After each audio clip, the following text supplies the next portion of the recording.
To zoom in Camtasia, position playhead where you want the zoom to start. Now go to the Animations tab over here, select Zoom and Pan. You can move this slider to zoom in the center.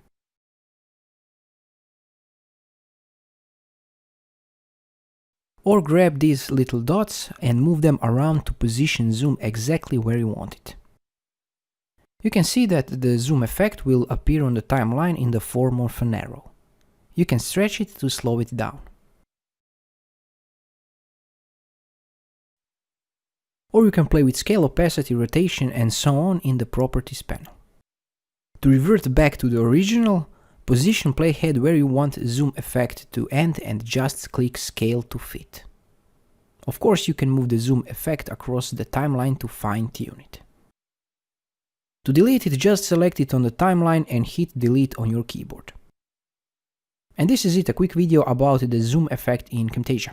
If you find this video helpful, let me know in the comments below. Thanks for watching and have a nice day.